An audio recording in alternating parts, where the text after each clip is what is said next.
Hello, I just wanted to thank you for clicking on my video, and I also wanted to let you know that not only do I create content here on Class in the Glass, but I also stream content in my Twitch channel, Mr. Revan7. I play single-player games, multiplayer games, and I also do movie reviews and cartoon reviews as well. I also want to encourage you to check out my Patreon, Class in the Glass, where I offer audio commentaries, full reactions for movies, and also the ability to submit questions for my video casts and podcasts. In the meantime, thank you for watching, and enjoy the video.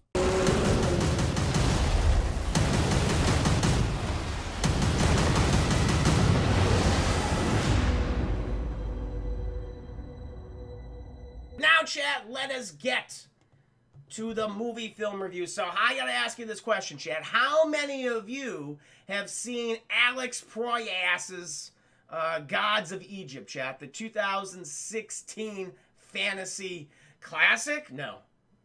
I'm curious. Mauricio's Twitch says he has. Welcome to the stream, by the way, Mr. Twitch. I hope you're doing very well. Thunder Lee says, nope. Chris Ayers, sadly me. I only got 15 minutes in. I mean, that's, you understand it by 15 minutes in. You do. You're like, okay, that's how it's going to be. All right, need to turn it off, but I couldn't, chat. I had to watch all 128 minutes of this movie for you, okay? I sat down, and I paid money for this film, chat. Couldn't find anyone else. I paid $3.99, chat. I might as well just paid $4 goddamn dollars. Matter of fact, it was $4. It was $4 plus some tax, chat. All right, I watched this movie for you. It is 2 hours. It is 2 hours. It's nuts. Thank you so much. Who is this? Oh, thank you so much for another 5 biddies. Nobody read. Prince of Egypt is an underrated film. I'm a big fan of Prince of Egypt, chat. One of the last of DreamWorks' 2D animated films. Great movie. I had a blast with that. Anyway, gotta love that. I mean, those white Egyptians, am I right? But chat, this is my first time ever seeing this film. I remember seeing this trailer in theaters, and people were already laughing at this movie when they first saw it. The studio knew that they had a bomb on their hands. They're like, gee, this is just not good. It came during the time when, again, I mean, it's always wrong to cast white people in ethnic roles. We're clearly, like, not a lot of white people in Egypt, Chad, during this time in ancient Egypt. That was not where the culture originated, okay? And this is when it reared its head. Again, people were just, like, sick of the fact that you had white actors playing roles that were obviously meant for ethnically diverse people, chat. Fucking Egyptians, okay? You know, those kinds of people. But, oh, no, we can't have, that's not marketable. We gotta put those pretty lily white people in there who have British accents. Hey, you have a British accent, you're automatically foreign, chat. That's how it works. If you have a British accent, Cockney accent, chat, Irish, Scottish, you're fucking foreign. You could be anything, chat. It doesn't matter. You're good. You're golden. And this film was a huge commercial and critical flop, chat. It's actually one of the biggest box office bombs of all time. It had a budget of $140 million, and get this, chat, box office of $150.7 million. Apparently, it lost the studio, allegedly, chat, it lost the studio $90 million. And I don't know if Alex Proyas has directed a film since then. And he still defends the film to this day, chat. He still says that, he still defends the casting. That there was absolutely nothing wrong with it. It is ridiculous. Yeah, he hasn't directed anything else, so there you go. There you go, chat. All that money, and they can't. Well, the thing is, chat, they do the horrible thing. Whereas I said before, all the main characters, all the isn't he Egyptian? I don't know what he is. I don't know, chat. I don't know. All the main characters, all the secondary characters, all the tertiary characters, they're all white, or we got a couple black guys in here, chat. Fuck out. Let me tell you, you're gonna be shocked.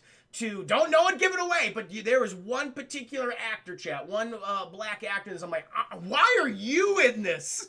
It's like, you wanted that money, baby. That's what he was all about. Like, you have maybe like an occasional black guy in there, and maybe one of the character of some ethnic, like mysterious origins or something. But for the most part, chat, all the minority people in the film, they're all relegated to background extras, chat. They're the ones that's holding a pot, or like they're in the marketplace pointing at shit. That's where the Egyptians are, chat. That's where they are, chat. Oh no, all the white people get all the other speaking roles. That's how it is, chat. You can't stop it, apparently. At least Hollywood thought so. Ooh, Darcy, another 5 biddies. Thank you so much, good sir. If you're... what did I tell you? If I told you, chat. What did I say before when I reviewed Jurassic Park, chat, okay? When it comes to blockbuster film, like a lot of blockbuster films, a lot of Hollywood movies. If you're white, you'll be all right. If you're brown, you're going down. That's how it works, chat, okay? I'm not saying that. That's what Hollywood's saying to us, okay? I'm just repeating you. I'm just fucking making it blunt and easy to understand, chat. That's what I'm providing to you. But for those of you who might be curious about Mr. Alex Proyas, what he's done before, chat, he's actually directed films that I've reviewed on stream. He's probably best known for directing The Crow, chat. That was like really what made his mark.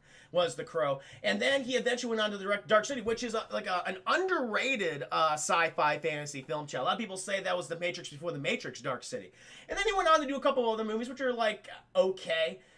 He did Will Smith's I, Robot, which is nothing like the Isaac Asimov novel, but it's like okay, it's a solid sci-fi action thriller, whatever. Then he did a film called The Knowing of Nicolas Cage, which I've heard is not very good. And then, of course, Chad, he did God's Heroes, and since then, nothing. I think he's been blacklisted by Hollywood at this point. Show, thank you so much for the sub, good sir. Thank you. 4 months in a row on the 4-month streak. Thank you. If y'all brown and black, y'all at the back. Oh, no. I mean, that's what it is. In this movie, it fucking follows that to a goddamn T show. That's what it is. If your ethnicity is a mystery, if you're tanned or black, then you are in the fucking back. You're absolutely right about that, man. You're pointing at shit. That's what you're dying, you're getting crushed by CGI pillars. So many CGI pillars in this movie, Chad. It's ridiculous. King DJ, welcome to stream. My night has been going very well, King DJ. I've been enjoying myself. It's been fun. So we're talking about God's Egypt. So, you know, I'm glad I'm not watching the film, but now I have to tell you the tale of God's Egypt, chat. So we're gonna get right into it, chat. I'm not gonna beat around the goddamn bush. The movie opens up with exposition, chat, because the first thing you always want to do, chat, is just to have someone regurgitate just exposition and lore and story and set up all the characters just through dialogue, chat. Like, don't show me everything, no, just fucking talk to me and show some CGI images that are obviously not fully rendered, chat. That's what we're gonna get. Like, that's never good. That's never a good way to do it. Like, the only film franchise who has been able to kind of get away with that has been Star Wars, and even then, like, they tell you, like, they did the setup with, like, the scrolling text. But other than that, like, no one's able to get away with that, chat. There are very few. I don't think there's any other film franchise that has done that. And fucking God's Egypt, it's right there among them, of completely and utterly failing. What was that? We have another support right there. Again, Darkstar, thank you for the 5 days. So much shiny, so much shitty shiny CGI, chat. This stuff is just not rendered. This movie cost $140 million, and it looks like garbage. You can tell it looks like money was spent on this thing, but it's weird. It's like they spent all this money, and yet everything's bad anyway. It's like at least the one thing that would be good about it, chat, is the CGI and the big special effects seconds, but none of them do. It's just like, this is just CGI on top of CGI, and not only that, but you literally have fucking, you know that people are just, behind them is a green screen. They're right in front of the green screen. You can tell just by their outline, chat. They got that fucking green glow. You might as well, my green screen technology, chat, that I'm using right now, might as well been the one that they were using too. It is that bad. It's embarrassing. It's like, oh yeah, but they're in front of a fucking CGI, and there's no tension whatsoever. You're like, oh, that'll be fine. It's just CGI chasing. It's not gonna hurt them. Oh, it's just terrible, chat. But we're opening up exposition shit. We hear the goddamn pretty boy kid. His name is Beck, chat. It doesn't matter. Nera's talking about, we were in the land of Egypt, and it is ruled by 2 kings, chat. Two people. Who are the sons of Ra, chat. He's the sun god or whatever in Egypt. And these 2 sons, one son is Osiris, chat. He is beloved by the people. He rules from Alexandria, chat.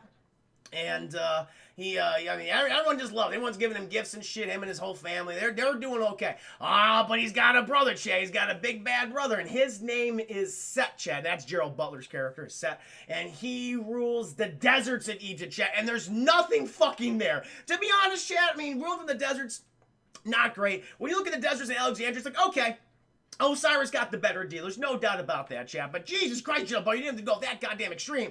And then they talk about all the gods, how all the gods, for whatever reason, are pretty much all white, with the exceptions of a few Tolkien gods, chat. You got a little bit of mix in there. You got to give this, the browns and the blacks something, apparently. And you get one black man, you get one black god, and you get one god of mysterious ethnic origin. You just can't place it yet, but you get two, everyone else white. Also, the gods are all about like 8 to 9 feet tall for some reason, and they all live among humans. Like, they're on Earth, and they have superpowers, kind of. Like, they each have like a specific ability, chat, but they're all pretty strong. They also have like a transformation, chat, and it resembles, like, they're like on armor. They can become like armored animals. It feels like fucking Transformers in a way, where they're just like regular looking guys, except really fucking tall. But then they transform into these golden metallic animal creatures. And everyone has that specific form. And they also bleed gold because they're all better than humans, chat. We just bleed crimson red. They bleed that fucking yellow shiny gold, chat. That separates them. But thankfully, the rule of Osiris has produced great wealth for the land of Egypt, the people of Egypt. Everyone loves him and his family. He has ruled justly, chat, and honestly, and respectfully. I'm very respectful of the subject. But chat, it's not about the gods right now, because we are following a very lily white little kid, chat. His name is Beck, and he is British. Since he's British, he's foreign, chat, so he instantly fits into ancient Egypt. And he's a bit of a pickpocket, chat. He's a bit of a scamp, a street urchin, if you will. A street rat. He's Aladdin, chat. I'm not gonna call him fucking Beck. He's goddamn Aladdin. I know what this is. So they got Aladdin, chat.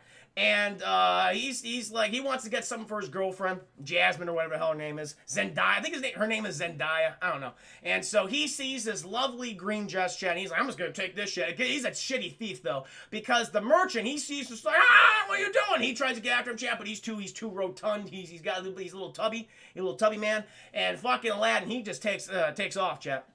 He's got the goddamn dress. He's like, you can't let the guards come after him. But Aladdin, he fucking dips, dodges, and weaves his shit, and he gets out of there, and he goes back to his humble abode, where we are introduced to Zyria, Zendaya, I don't know what it is. I think her name is Zara. Zara, I'm gonna say her name is Zara, yeah. Zaya, chat, was close. Zaya. And so, good old Beck / Aladdin, he goes in there, and Zaya, I'll admit this, chat, the actress who plays Zaya, extremely beautiful. And she is drop dead gorgeous, there's no question. I can tell why Beck is so enamored with her, chat. It's like, I would be too. I would steal everything for her.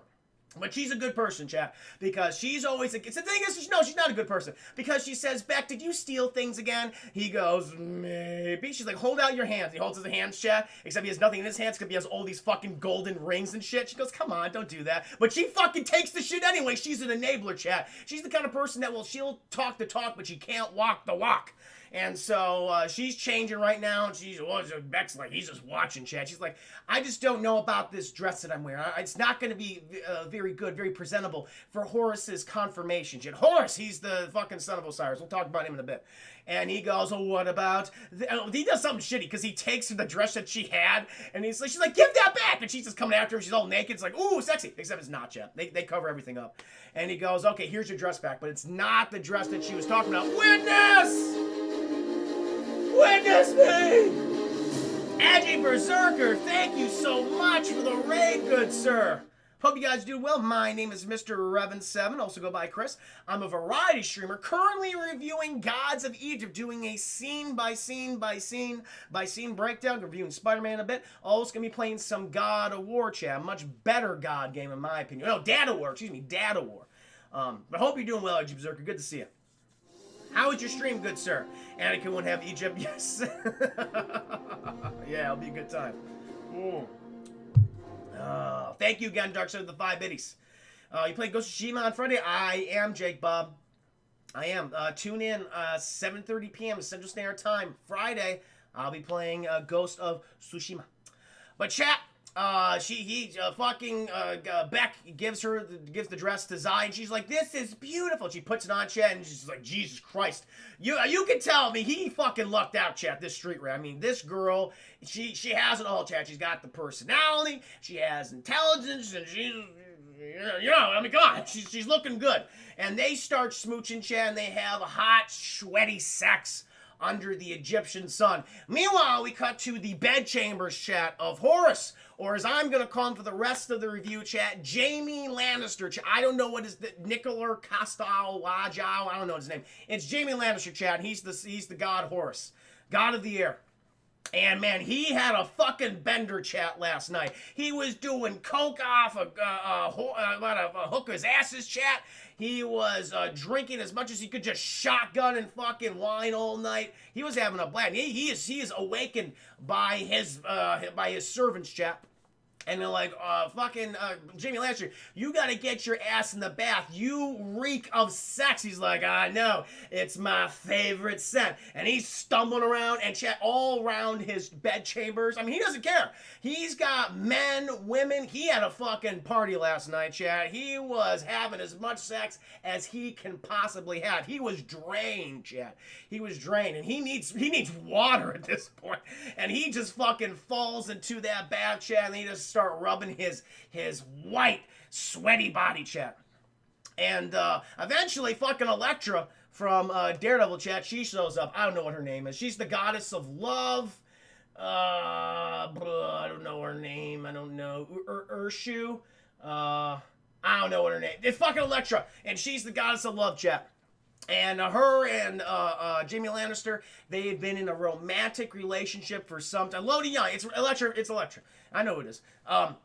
They've had a romantic relationship for some time, chat, and they're smooching. But then Jamie Lannister, he pulls a fat, he drags her into the bathtub. But they keep on smooching and making the sweet, hot, sweaty love, chat. And eventually, we cut outside to Alexandria, and then you just know, like at least in the beginning of the movie. Kind of. Like, there are practical sets at times, like Beck in Zoya's house, like, it is practical, chat. It looks like shit, by the way. There's nothing in there. They got, like, a fucking, I guess they kind of have a bed, a table, and the weird curtain thing, so Zoya can cover her bazungas, chat. Can't see the bazungas. We're not allowed. It's PG-13. But everything else in this movie is pretty much just CGI green screen backgrounds. That's it. Maybe an occasional realistic pillar at times. And we're walking, chat, and we're seeing like this huge wave of people, and you know, they're all behind green screens, and it just does not look good. They all have the CGI kind of weird, like green halos above their heads. Like, yeah, this is not working. You can see the outline of their hair. It's like, yeah, that's not working. And they're all going to the coronation of Horus, chat. Horus, he's getting his good old suit of armor on. Fucking Elektra, she's looking at that tight, white ass, chat. She loves it. And she's going, "Are you ready for this?" And he goes, "Hell yeah, I am. I'm just fine. I everything my dad has taught me, I've taken to heart. I'm going to rule justly and honestly, just like him." She goes, "Okay, that's good to hear. I mean, you're a little arrogant, though." He says, "How am I arrogant?" And, you know, he just fucking bumps into all of his stuff that he's, like, acquired throughout his life, chat, conquered, just to prove how great he is. He's a little arrogant. And apparently, he's like, "Oh, am I arrogant for giving you that bracelet that has 40 demon souls inside?" It's like very specific exposition. It's like, with that bracelet that you have, you will no longer be hunted by the demons. And I'm like, what the fuck are you talking about, Jamie Lannister? So apparently, chat, the fucking Elektra, she's like wanted by these demons from somewhere, and she has to wear this bracelet with 40 demon souls on it, or they'll just teleport her to this weird demonic like dimension or something. We find out later in the film. It's like, okay, this is very, I don't understand this. I don't know why that is. It does, I guess it doesn't matter. And so she goes, "Yes, but I like this." He goes, "I know." And so, chat, then we go outside, and all the gods are coming in, and they're all white. But, chat, we do have an appearance of one god, chat, and it's fucking Black Panther himself, the god of wisdom, chat. Chadwick Boseman is in this movie. Chadwick Boseman's in this movie, chat, is a very effeminate man, very effeminate Egyptian god, chat. I mean, he holds himself. I'm like, Chadwick Boseman, how could you do? He wanted that fucking money, chat. That's what it was all about.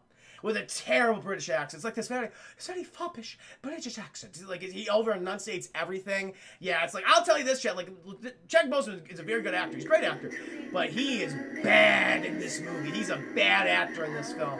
Dogs and the Five Biddies. They did Black Panther dirty. I mean, he did himself dirty. He picked this movie. He got paid, all right? He deserves some of the blame, too.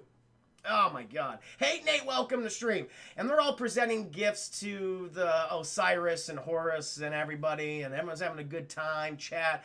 The people, the people, the citizens of Egypt and Alexandria, they're presenting gifts to Osiris and his family and the gods. And eventually, after everyone's done delivering their presents, Osiris, he comes up and he does a fucking speech. He's like, oh, thank you for joining us, you know. I am bequeathing my power, my kinghood to my son, Horus, my only son. And I just want to see some of the gifts that you brought us. Again, thank you for all your gifts. He goes over, chat, and he picks up a ruby necklace, so beautiful. And he picks up a date, a single date, like a bowl of dates, chat. And he holds both, and he says, "What?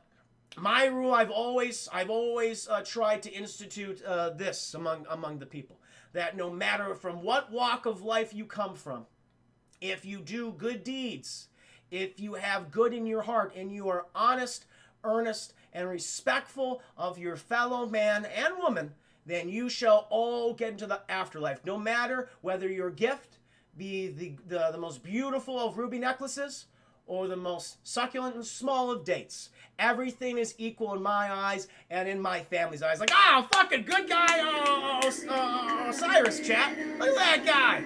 He's a good guy. 101 Deadpool, thank you for the 100 biddies. That was very kind of you. Welcome to stream. Woo! Flemmy Flam, was this movie or an ass chip? It's a lot of things, man. It's a lot of things. I'm already starting to sweat. I still have about 100, an hour and 50 minutes to go in this film. We're only in the first 10 minutes, chat.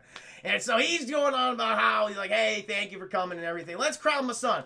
And so Horus, he steps up, and they're about to put the crown in his head, but we're like, hold up! Hold up, we got a Scotsman coming in, chat, and we're introduced to Gerald Butler's set, chat. He is the god of the desert. And he's like, oh, I'm so sorry, brother, so sorry, nephew.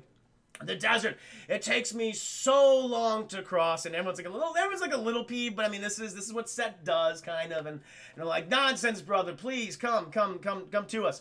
And he hugs, and he sees his nephew, what a glorious day for you, and he hugs him. He's like, I'm glad to see you, uncle, I'm glad to see you, nephew. Now I know I'm interrupting, apologies, but I have brought you a gift. I would love for you to open. He opens it, chat, and fucking Jaime Lannister, he sees it's this horn, chat. It is a hunting horn, and Horus loves hunting, and Joe Butler's like, go ahead and just blow on it. Just fucking put those succulent lips around that hole right there and give it a good old blow. And Jaime Lannister does just that, chat. He blows in that big old horn. Ooh, it's so beautiful. Everyone's like, yeah. But then, chat, they hear all this screaming, all this marching. And fucking Jaime Lannister's like, what's that? It's like, seems to be the beast that you summoned. And everyone's like, what? And then, chat, we see this massive CGI army. This massive CGI army. They're all coming in, chat. They're all adorned in red. And they're like, and they're stabbing people. And it's like, whoa! And fucking Osiris is like, what is this? What is the meaning of this? What is the meaning of this? I have a Discord, Mr. Lowry. I have a Discord. What is the meaning of this nonsense? And Seth says, hey, everybody, I'm taking over now, okay? Fuck my brother. Fuck his son. Fuck all of you. I'm making this all about me. And they're like, you can't do that. Oh, can I? And he brings out a fucking weird, lightsaber thingy, chat. It's basically like a goddamn staff with blades on it, chat, like a double-edged spear. And he's like, I will fight you for the crown, brother. And Osiris is like, I don't want to fight you. We're all about peace and love, man. Come on. I love you, brother. And he drops his double-sided spear, chat. He throws it in the ground. And it's like, I want to give you a big old hug. And he fucked up. Osiris did fuck up. And he goes, and as soon as he gives him that big old hug, fucking Seth goes, Gerald Butler stabs him right in the tum-tum, chat. Like, right up there.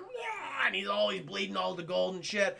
And Jaime Lannister's like, no! And he goes over there and just follows, he's just fucking blood and everything. And he's just like, he's laughing about it, laughing that he just killed his brother. By the way, ooh, thank you. Thank you, Darkseid, for the 5 minutes. I'm evil, gods damn it! Exactly.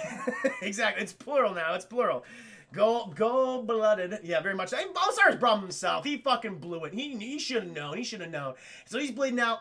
And Jamie Lannister, he's all sad, chat. And Osiris, he reaches up and touches his face, and he says, "Your journey has just begun. Let die." And he's dead, chat. And Jamie Lannister's like, "Fuck this. I'm fighting you, uncle." He's like, "Let's go, pretty boy." And chat, they fucking transform into their weird, fucking Zords. Fucking Jamie Lannister, he's like this golden eagle, and Gerald Butler, he is this, I guess this Anubis looking, like he's a jackal, I guess. He's like a jackal type creature, but it's all mechanical and weird. And they just start fucking fighting. And the thing is, they could give a shit less about all the mortals down there, chat, because they're fucking ramming into buildings. I mean, it's like Man of Steel over again, chat. It is exactly Man of Steel. They're running into CGI pillars, and all this shit is falling over and crushing all these innocent people. They're like, ah! They're all screaming, chat. Good old Beck and Zoya, they're in the movie too, by the way. They're fucking running away. They don't know what's happening. But during all the nonsense, chat, all the fighting, Beck and Zoe, they get separated. They're like, oh no, what's going to happen to them? We'll find out. But then we go back to good old Gerald Butler and Jamie Lannister.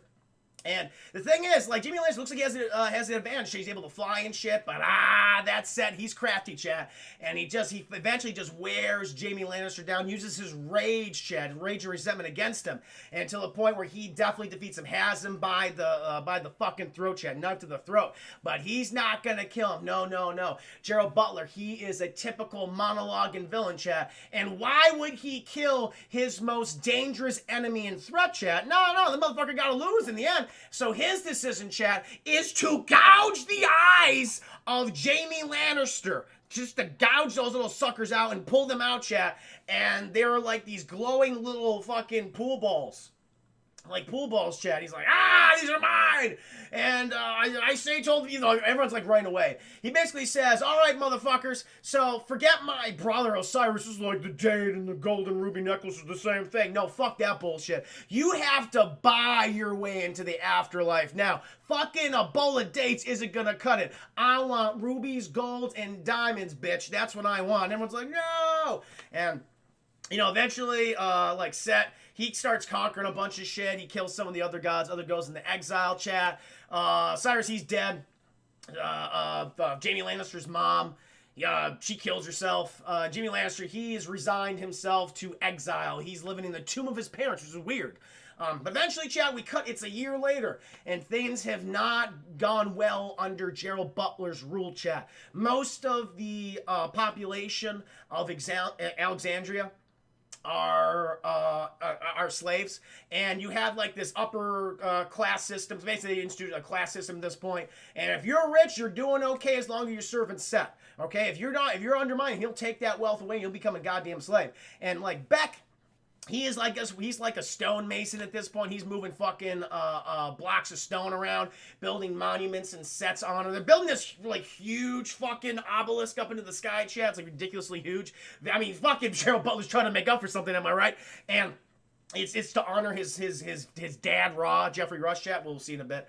And Beck's like, I'm not a slave anymore. So he runs away. It's like, okay, I guess he's not a slave. And he goes to see Zoya, chat, because they got separated, remember? And apparently Zoya, she is a house slave because she's just too pretty. She can't be out there moving rocks and stuff. And so she is the assistant to the head architect of Alexandria, chat. And this guy, he's a prick. I don't know his name. He's a prick. He's very mean towards Zoya. He's very stressed out. Constantly berating her when it's unnecessary, chat. And it's fucked up. Oh, Darkseid, thing with 5 minutes. That obelisk is supposed to represent Gerald's dick energy. Absolutely, man. I felt that dick energy, chat. I felt that dick energy. No doubt about it. From Aries, never watched this movie. You don't need to. I'm gonna tell you that right now. You do not need to. And so eventually the fucking architect, he leaves, and good old Beck, he's there, chat, and him and Zoya, they just start smooching, chat. We're gonna get to lovemaking now, because Zoya says, stop it, we can't do this here. He's like, why not? We do it here all the time. It's like, hey, good for you, Beck / Aladdin. And he's like, I wish we could just go back to our old lives. What, like you stealing shit? He's like, yeah, I love stealing shit. And she's like, hey, here's the thing. You like stealing shit, and I don't like this whole being a slave kind of thing. So how about this? How about we work together? She's like, sounds good to me. I have uncovered a plan, like from the architect guy. He did up the vault for Set, where all of his riches have been put, and like all of his, like he set up all the traps there. Well, I know all the schematics and how to get past them. It's like, I'm not gonna do it because I'm too fucking pretty. I mean, have you seen me? But you like to jump around and do the parkour. How would you like to get in the vault? He's like, well, I love to get in the vault, but other than stealing jewels and stuff, man, I can do that all the time. What's the point of going in there? She says, in the vault are the eyes of fucking Jaime Lannister. And he goes, whoa! I mean, he gets those eyes, then he can come back and he can fight Gerald Butler, and then we won't be slaves anymore. She goes, nailed it. Now you got, hey, you're not just a pretty face, Beck. You got a brain in there too. And so she gives him the plans, and she gives him that ass, a good old slap chat. She slaps that ass because she's been working that too. And so he goes off, and he's going to rob. He's going to burglarize the vault of Setchat. So he goes in there, and it's all CGI against fucking weird green halo in the back of his head. Like, it does not look good. And he goes through all these different iterations. Like, it's typical shit, like a giant mouse trap with spikes. It's like generic Indiana Jones. Fucking figures spinning around with swords, whatever, doesn't matter. And then the last fucking puzzle he needs to solve, Chad, is a floor that falls away. But he's good. He eventually gets there, but he notices, oh shit, there's only one eye fucking Jaime Lannister. And so he takes it, he's like, oh, and he trips over Chad, he falls into the treasure pit, and apparently there are a ton of scorpions, chat, CGI scorpions, the worst kind of scorpions, chat. And man, I thought the CGI was bad in this movie already, but these fucking animals, scorpions, CGI scorpions, chat, absolutely terrible. They look so fake. I thought they almost looked stop motion to me, how terrible they looked. But he uses the eye of Jaime Lannister, chat, and they're like, they don't like the eye. And so he fucking hightails it out of there. Eventually, he makes his way back to good old Zoya, and she's not looking too good, though. Maybe she's got some bubbly guts, got upset tummy. She's like, what's wrong, Zoya? But it's the fucking head architect guy. He's there. And he's like, I know you two are having your fornications in here, and I tolerated it. But I will not tolerate my property being stolen. And Beck's like, shit. And he's like, bring me my scroll. And Beck gives him the scroll back, and he goes, thank you. Send him to the jackals. And he's like, no, wait, don't do that. And the guy stops, like, oh, wait. He said, oh, wait, guys, we have to listen to him. I stole something else. And he goes, what else did you steal? And he's like, I stole this. And it's the eye of Jaime Lannister. And everyone's blinded by the beautiful blue European, probably Nordic eye of Jaime Lannister, chat. Definitely not an Egyptian eye in any case. Definitely not an Egyptian eye in any case. God damn it. Controller, please go ahead and charge. Sorry, chat, said low battery on my screen. And so everyone's like, and so fucking Becky grabs good old Zoya, chat, and they skedaddle. They get in the chariot of the architect, chat, and they're fucking they're running away, and you know they're having a good time. They start smooching. It's very hot, chat, because now they're liberated now, and these are two young kids, chat, probably in their early 20s.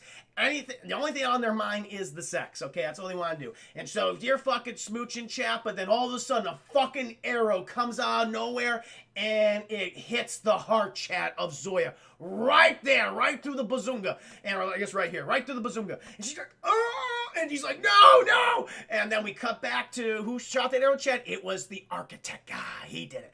And he's right on the arrow, chat. And he fucking whiffs it. He misses by a goddamn mile trying to hit Beck. But Beck, he's so upset. Zoya says, I will see you in the next life. And she dies. And she's dead. Whoa, what a buzz killer. What a boner killer, chats. That's too bad for Beck. And so he's like, and he's like, he wants to have the sex so bad, chat. And he's fucking, I must have the sex. And he fucking goes off, chat, to the temple or the tomb of Osiris and his wife, because he knows that Jaime Lannister is there. So he stops there, chat. And he's like, shit. And he notices at the front, the entrance, like the door's open, and there's a bunch of gifts, but like no one been touched. He goes on in there, and he's like, hello? And I'll get the movie this chat. There's a practical set right here for the most part. I mean, there's CGI backgrounds, but there are things you can actually touch in this scene, obviously.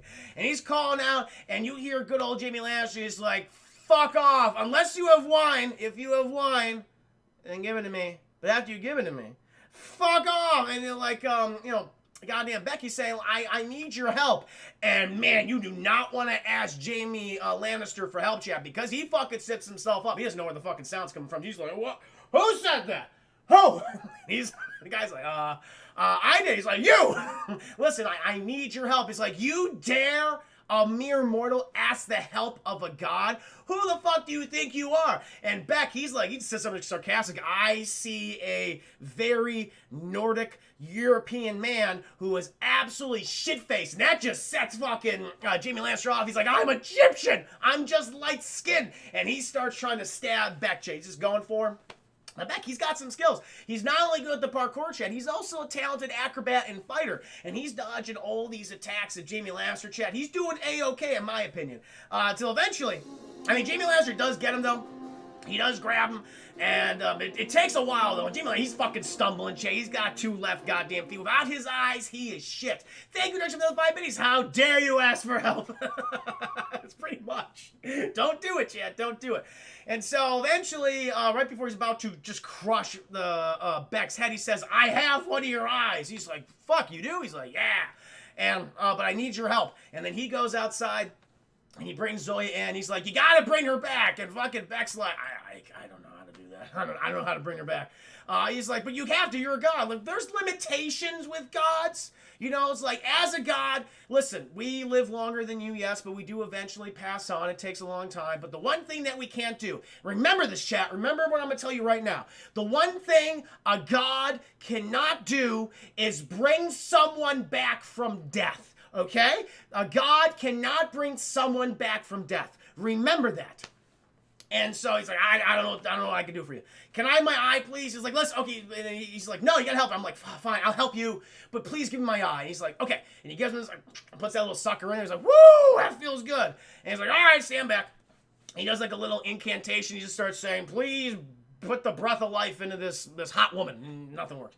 And he's like, all right, Anubis, come here, Anubis. And Anubis is like, hey, everybody, I'm Anubis. I'm the most popular Egyptian god in pop culture. Yay, Anubis is here, yay! And it's like, what'd you need me for, Jamie Lannister? He's like, she's dead. You gotta take her to the afterlife. He goes, okay, I can do that. And he fucking just plunges his hand inside of her meat sack body, chat, and rips out her soul. But not violently. He's very careful about it. He asked permission first, chat. He was very respectful of her rotting corpse. And it was already rotting at this point, chat. They're in fucking Egypt. It's 120 degrees outside. That corpse is rotting in at least 2 hours, okay? She's already getting a little smelly. And so he takes that out of her, and she's like, whoa. And he's like, come with me. You know, we gotta go. You're dead. But Beck's like, but wait. She doesn't have any gold or anything. She'll never make it to the afterlife, never make it to the great beyond. And fucking Anubis is like, listen, I was asked to come here. I was not involved in what was happening, okay? What do you want from me? And it's like, what does she have to offer? I'm like, I don't know. And like, and you know, she says, I have my smile. And fucking Anubis kind of looks at her and goes, oh, honey. Okay. All right, let's go. He's like, oh, sweet summer child. I love it. And so they, on that Gerald Butler streak. Good evening, all. Stranger's Shoe. Yes, the duology of Gerald Butler films. Law-Abiding Citizen is much better than this movie, chat. That I can definitely see. Mayor Rules, welcome to the stream. Getting hype. Thank you, Kendash, for another 5 minutes. Your soul is mine. Indeed. This could have used a little more Shang Tsung, chat. A little more Shang Tsung would have been nice. And so, Anubis goes, all right, bye, everybody. I'll see you later in the movie. He leaves. And Beck's like, fuck, what about my girlfriend? And like, you know, Jimmy Lynch says, all right, listen. We could do some stuff here. If I apparently get my other eye and defeat a fucking Set, now Anubis is Set, I could bring back your girlfriend. And he goes, really? He goes, yeah, sure. But we need to do a few things. I need to get like some material so we can kill the desert. Kill the desert? What do you mean kill the desert? Yeah, we gotta like literally kill the desert and then a weakened Set and then I can fight him. Stupid shit. Because he's the god of the desert, and you kill the desert. It doesn't matter. And it's like, let's go on an adventure. He's like, okay, let's go. And they go on their fucking adventure, and they bicker all the time. It's the typical thing where, like, these two people from different walks of life don't get along with each other. One has infinite wealth, and, you know, he looks down the people. And you have Beck, who's there to show him that, hey, not everything's great for us down here. Stop feeling sorry for us. It's that shit, Chad. It's the same fucking thing. Eventually, we cut back to, what the hell's his name? Goddamn Gerald Butler. And he's upset because his architect was robbed. He knows about his goddamn vault being stolen and the eye of Jamie Lannister being stolen. He's like, you told me that you would create the greatest vault with the greatest traps of all time. And you're telling me that this fucking street rat, this Aladdin-looking motherfucker, broke in and did it like that? And Archer's like, he's like, fuck it. You know, I thought I was speaking to them. I thought I had the most intelligent immortal in my possession, meaning you, but I was dead wrong. No, it's this fucking guy. It's this Beck character, this little street rat scamp.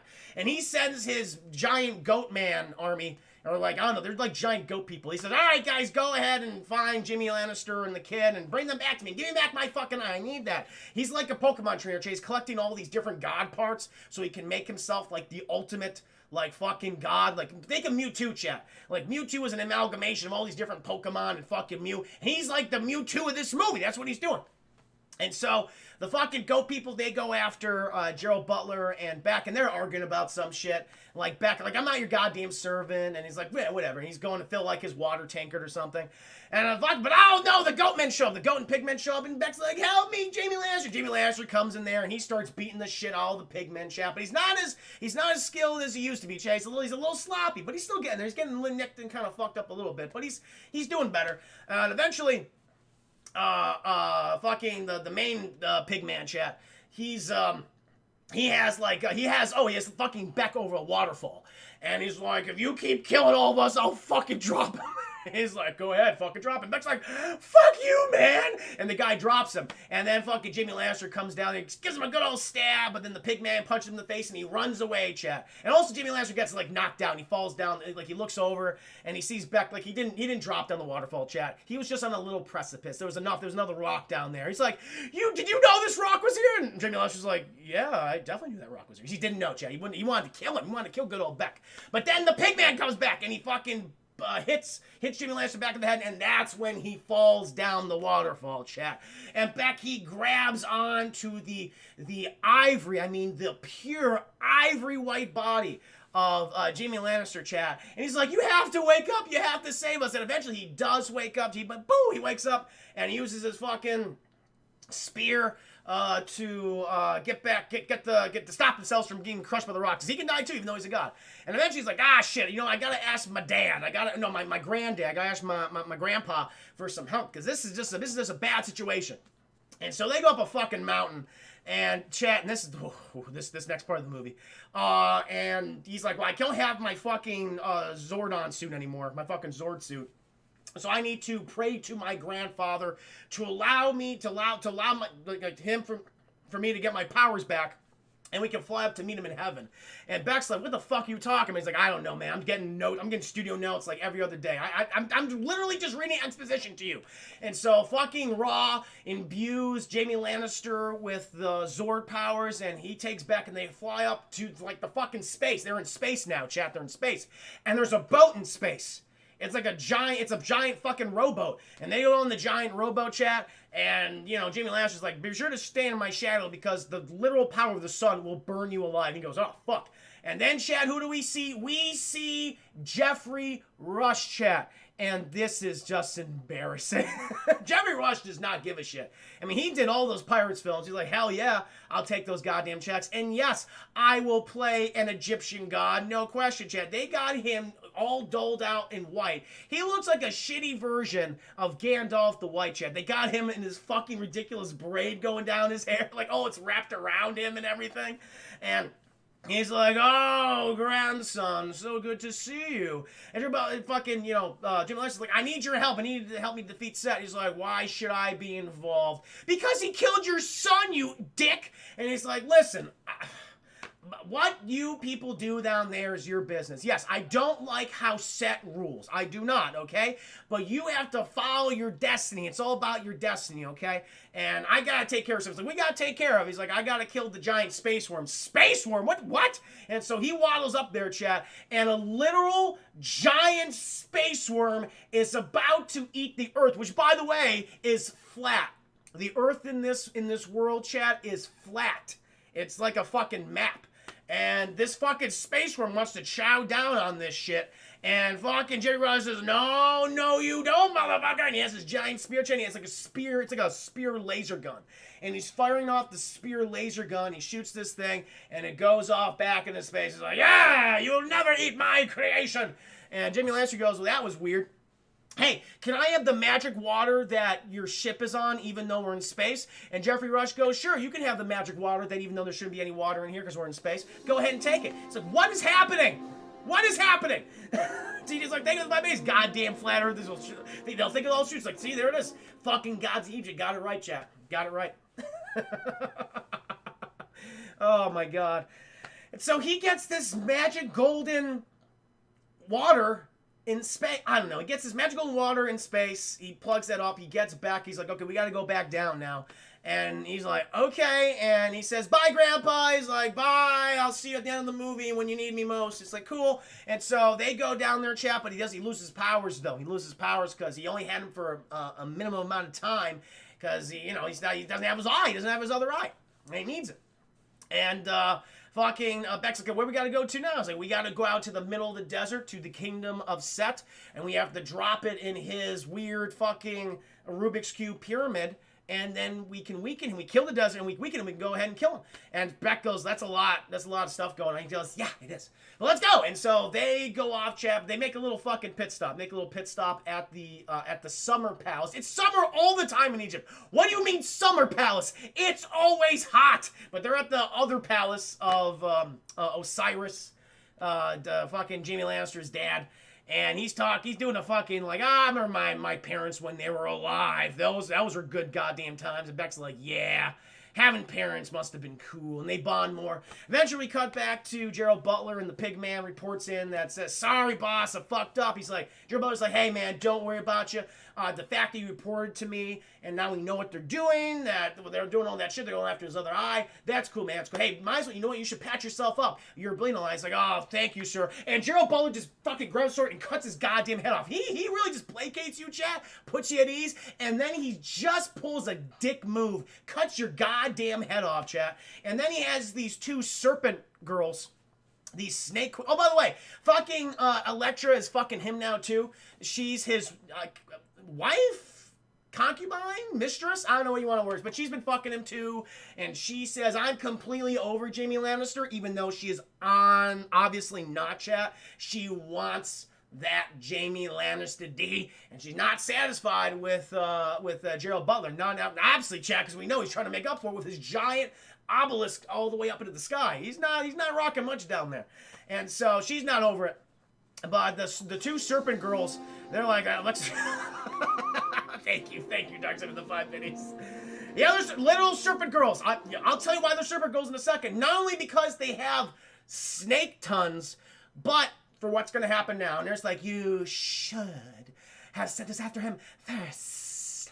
And it's like, yeah, you're right. Okay, do your snake CGI thing. They're like, yay! And so they go out there chatting. So where we initially had Jaime Lannister and fucking Beck, they're out there. And they're talking and shit, but then the fucking giant CGI snakes show up, and they're like, well, that's not good. Those are giant CGI snakes. And not only are they giant CGI snakes, chat, but they fucking breathe fire, too. And so they're running around this summer palace, chat, dipping and dodging and weaving, trying to get out of the way of the snakes, but they're having a bit of a difficult situation here. These serpent girls, they're pretty goddamn competent. I mean, fucking, like, Jaime Lannister, he gets one in on them. He, like, stabs one's fucking jaw, like lower jaw, into some stone so it can't get out. So it's like, and like eventually it rips it up and jaw gets all fucked up.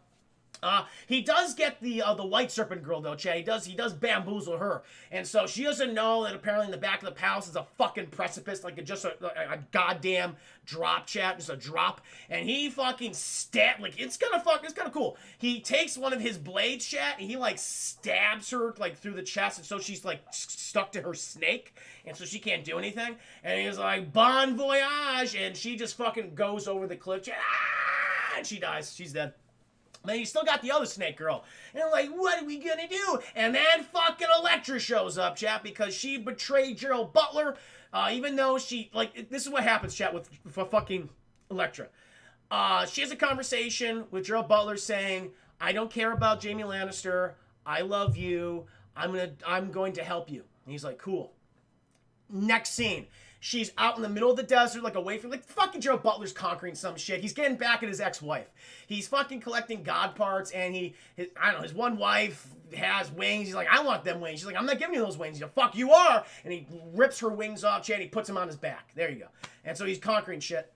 And then we come back to Elektra, and she can, do magic sand shit, and she can watch Jaime Lannister and Beck, and she sees them fighting the stage. She goes, oh no. And then Trouble goes, hi, I'm back. I killed my ex-wife. Or maybe I didn't. It's unknown.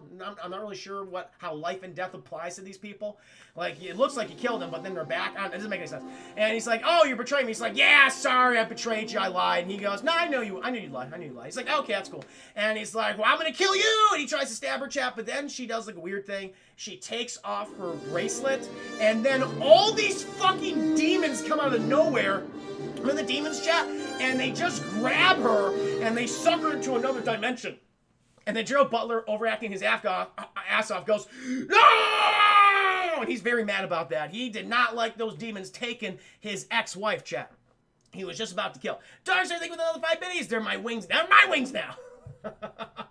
And thank you, Peanut Butter Grand Master, for the follow. You're my new Huckleberry. Welcome to the stream. And so she teleports in there. No, wait.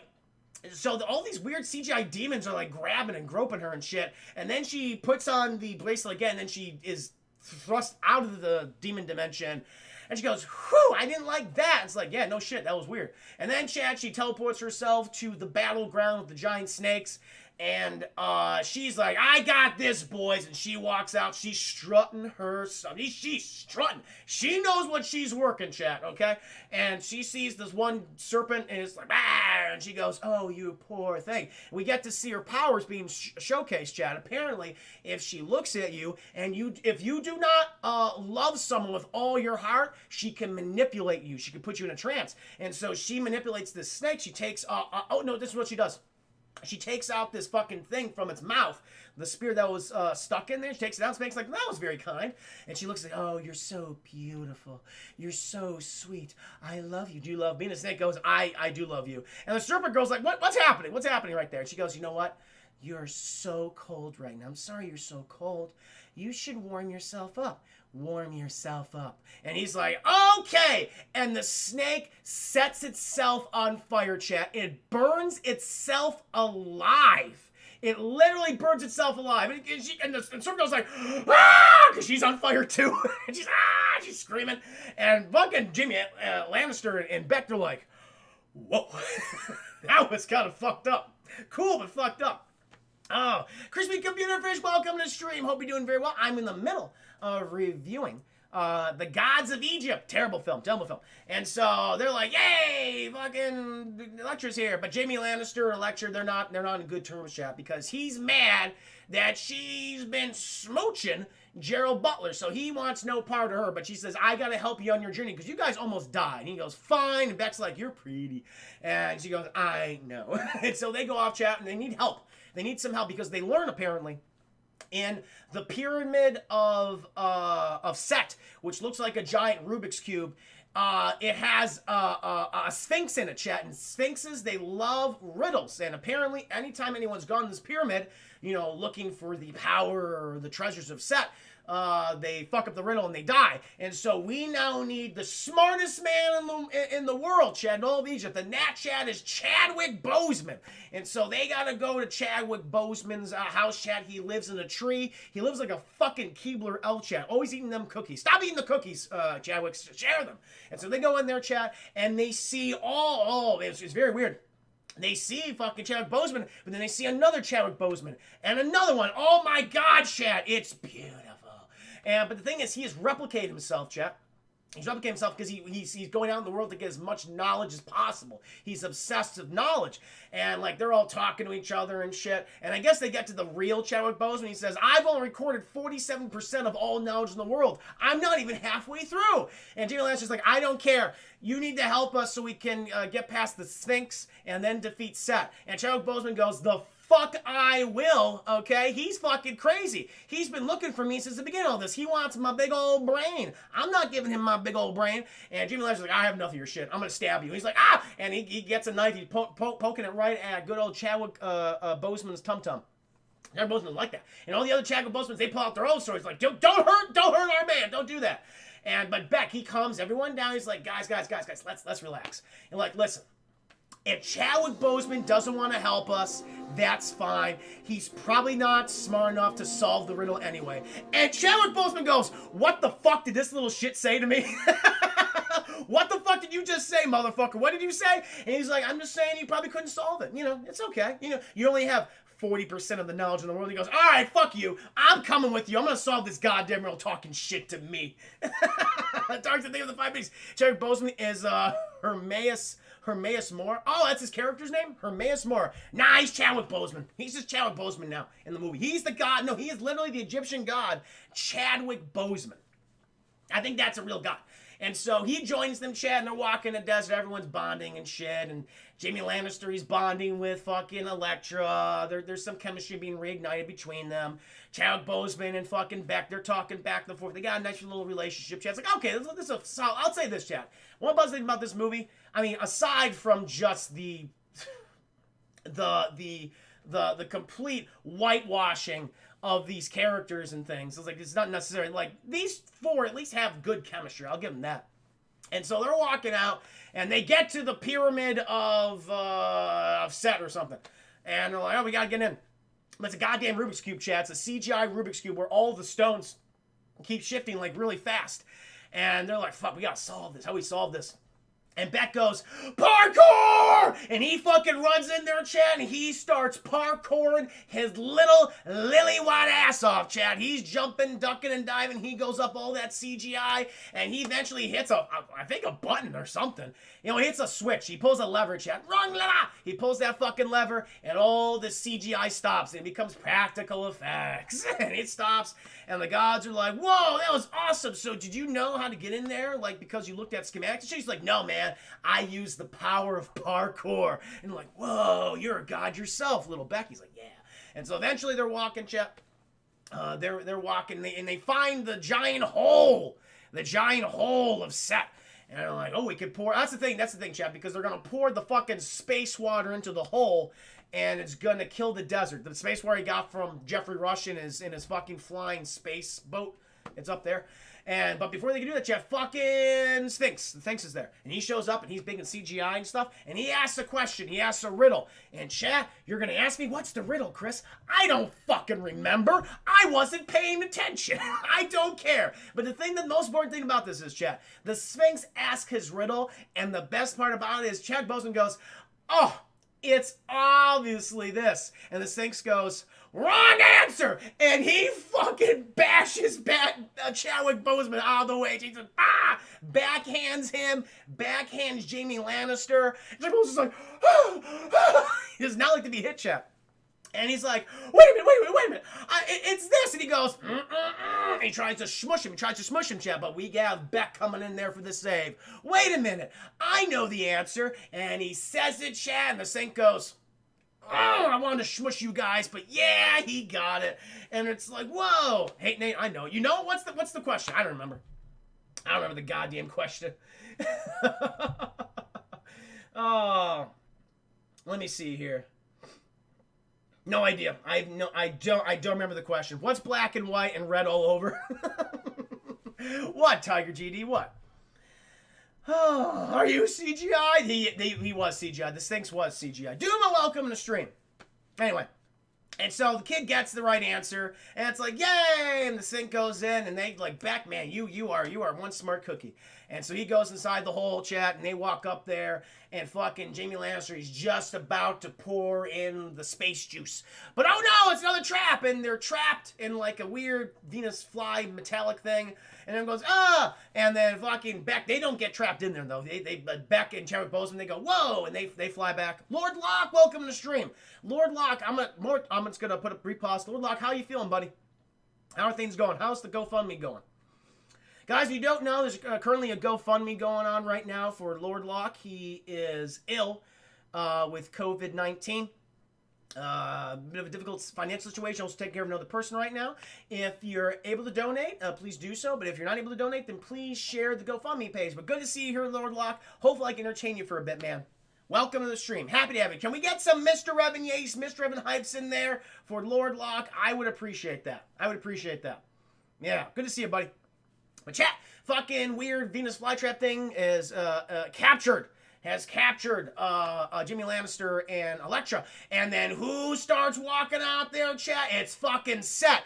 And he says, Chadwick Boseman, we can't have any people of any sort of color or ethnic diversity in this film. Fuck you. And he fucking thrusts his hand into the back of Chadwick Boseman's head, chat, and rips out his brain and goes, I like this. And he plugs that sucker into his, like, he plugs that sucker back into him. And Chadwick Boseman is dead. For now, he's dead, chat. Can't have too many black people in this movie, chat. Can't do it. You had one, and he had 15 minutes of screen time, and that is that, apparently. And someone goes like, no, I'm Tolkien black man. And they're all upset. But Beck, he can save the goddamn day. He could save the day, chat. Because then he thrusts his hand. Oh, he thrusted Nybron. He thrusted it. But he has the fucking space juice. And he's about to pour it into the fucking hole. And Seth goes, you don't want to do that. He's like, why? Because you're scared. He's like, no. Because Jamie Lannister lied to you. He's told you. He somehow figures this out. Okay, that's the thing. Because him and fucking architect guy, they go to the tomb of fucking Jamie Lannister and his mom, and they open up one of the sarcophaguses, and fucking Zoya's in there. Ooh, she's stinky, chat. She's rotten. And he goes, oh, so he promised to save the girl. I got you. He just figured this all out by himself. It's like, okay, sure. What? Josh, the 5 gifted subs. Oh, we gotta do a couple cartoon polls, chat. We gotta do some cartoon polls, chat. Thank you so much, Josh, for the 5 gifted subs. Whoa. Very cool. Well, like GoFundMe is doing great if you ask me, since no one's ever done anything like that for me. Well, T-Sweet. Yeah, T-Sweet did it. T-Sweet. She's the one who started the GoFundMe page, chat. T-Sweet. Thank you for reminding me. Has been trying to get Corey to read her email for a few days, but she thinks he doesn't want to mention fundraisers. Ah. Well, I'm happy to promote it. Happy to have you here, Lord Locke. Happy to have you here. Happy to promote that. Thank you. No, thank you again, Josh, for the generosity. Really do appreciate it. Really do appreciate it.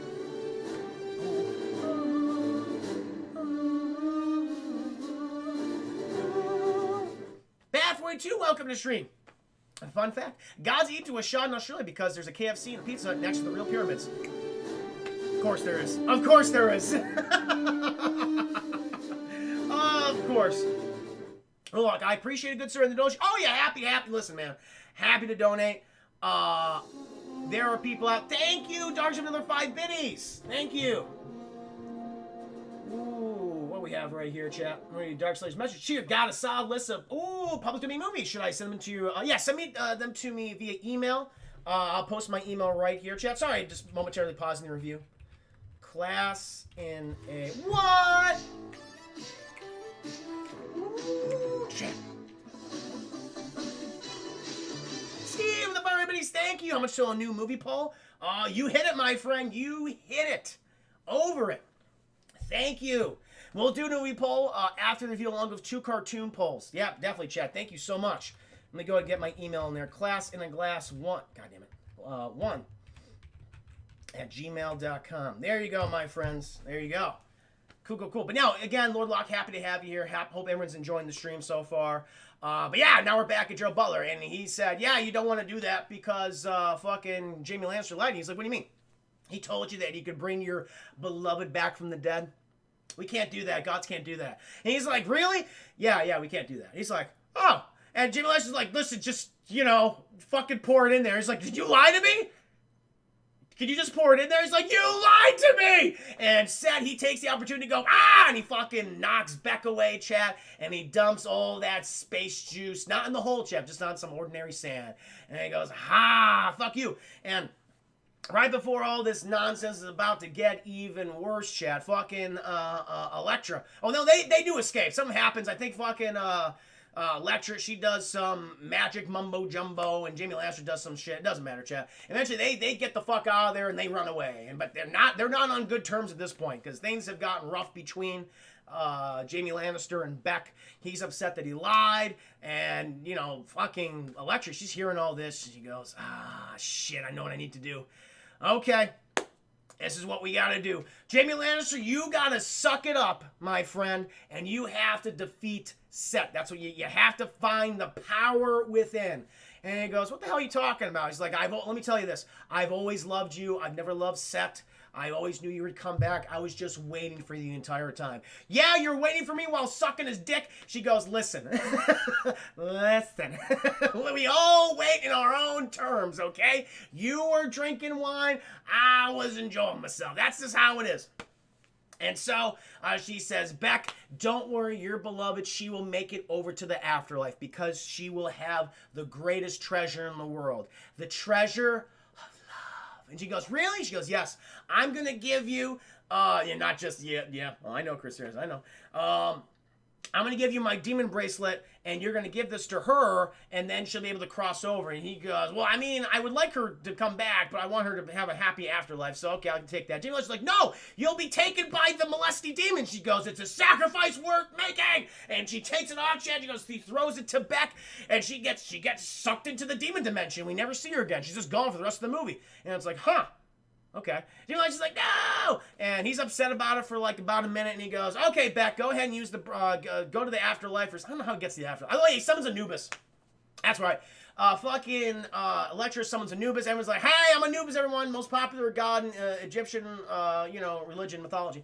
And she goes, can you take him to the afterlife? And he goes, sure. And so he takes him to the afterlife, chat. He runs up there. We'll also see what the afterlife is like. CGI heavy, chat, in case you were curious. A lot of CGI, except it's blue this time. Very blue CGI. And so we see this one very rich merchant man. He dumps all this gold on the scale. And like, it has to outweigh this fucking feather. And it outweighs the feather. Everyone's like, yeah, or whatever. And so he gets to live forever in the afterlife. And then you see this old, poor woman, chat. She drops like a fucking, I don't know, like a seed nut or something. She drops like a fucking peanut on there.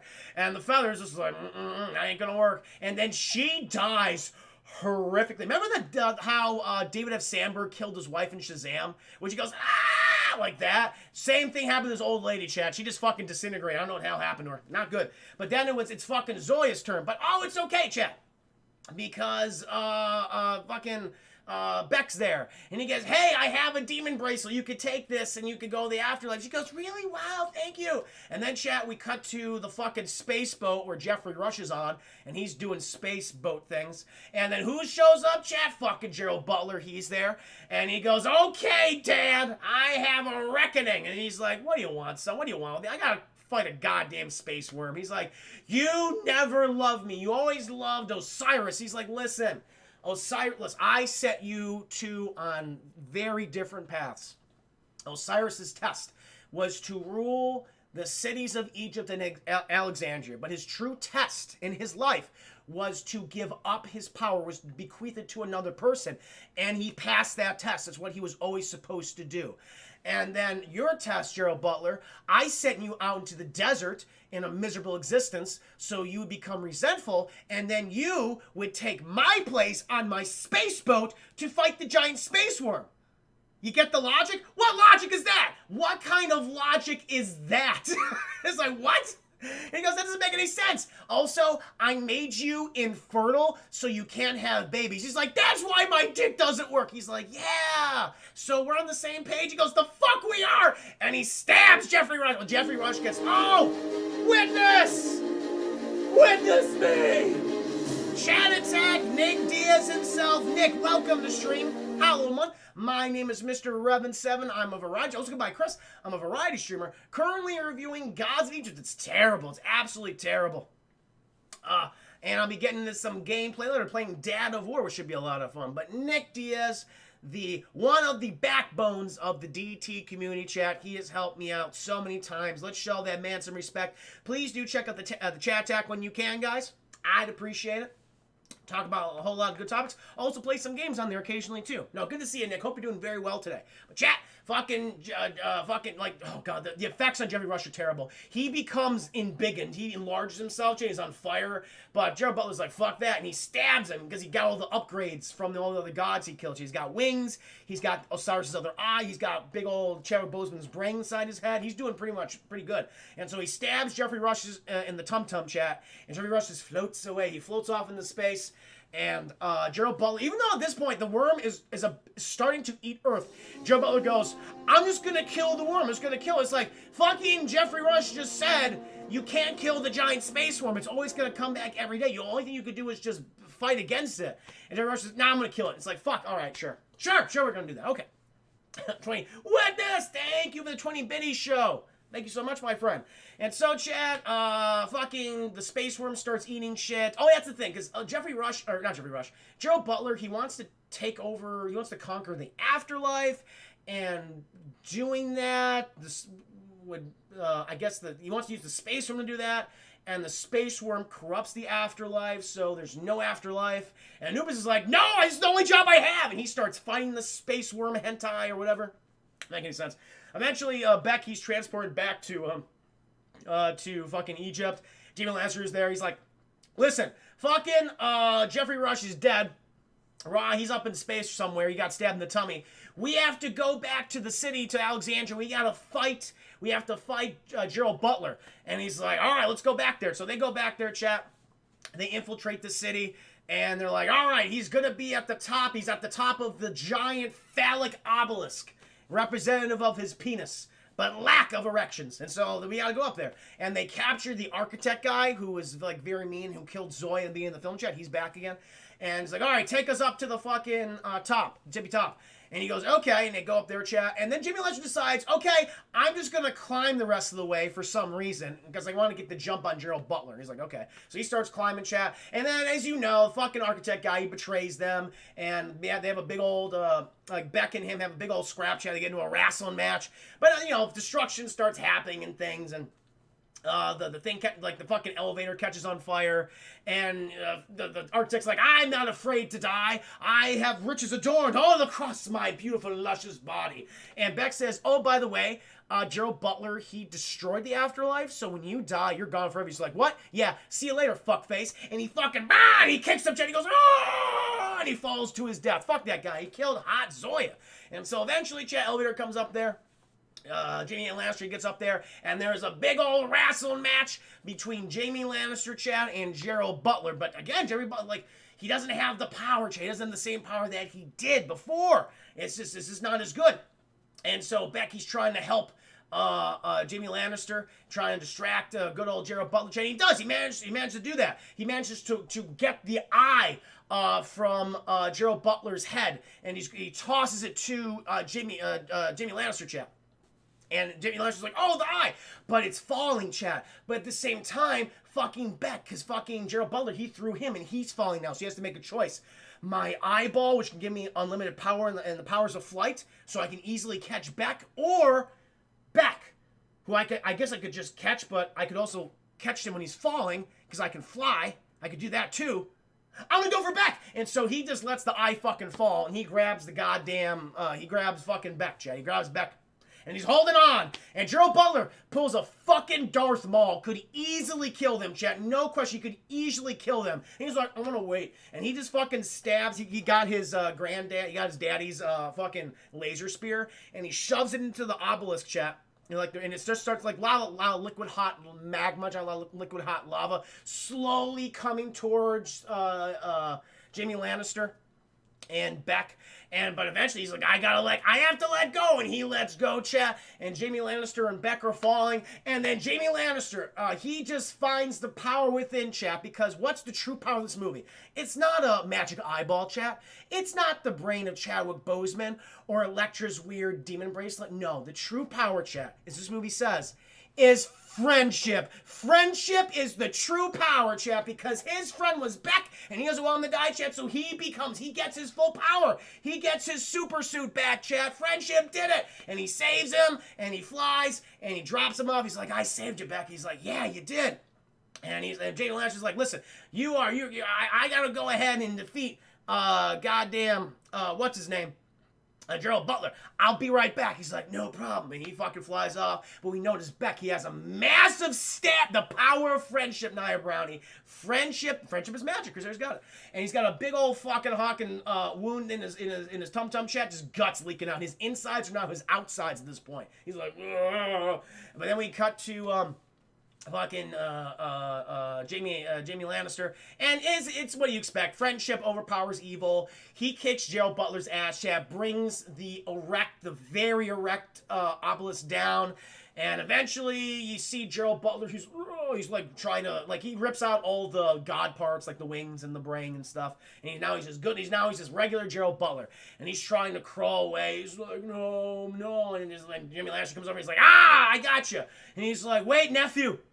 Wait, you remember I spared you all those years ago, it was exactly a year ago. Which, by the way, they managed to do all this shit, building this giant obelisk and all these new temples and things, chat, in like a year. It's like, are you fucking kidding me? There's no way you did that in a goddamn year. That's a lot of slave labor. Apparently, cost the lives of 5,031 people. That's what the architect guy says. The extra one is Zoya.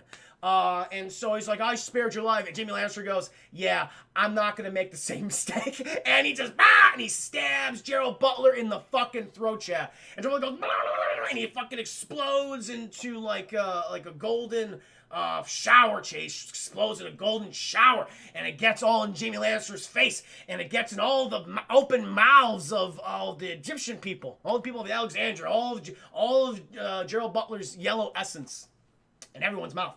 And so, yay, he's defeated, and he goes back to his good buddy Beck. He says, Beck, how you doing? He's like, I'm okay. And he goes, Beck, you know what? You would be the god yourself. You are a god. He's like, what would I be the god of? Stupidity? He's like, nah, man. You be the god. He says some nonsense, like, you be the god of friendship. He goes, yay. Die. And he dies. She's like, Lannister's like, no, Beck, no. And he's very sad. And eventually he's like, oh, Beck. And he goes back to, I think before that, like, then he gets his other eye back. And he's like, oh, my friend. And he goes and resurrects fucking Jeffrey Rush. He's just floating in space. He's like, I'm still here. I'm in space. And he gets him, Chad. He resurrects good old Jeffrey Rush, gives him his spear back, but he flies back down because he needs to bury his buddy. He needs to bury his buddy, Chad. So he gets him, and he goes back to the temple of his family where Zoya also is. Also, the afterlife is saved. Anubis is good. Zoya, she's about to cross over. But he brings Beck back to the temple, and he lays him next to his beloved Zoya, Chad. He's just about to close the sarcophagus, but Jeffrey Rush is like, I have come here to thank you, my grandson. You have done me a great honor. I've never in my life been indebted to someone, but I am indebted to you. Thank you. And Jaime Lannister is like, I don't want anything. No, I don't need anything. But there is one thing I ask of you, not for myself, but for them.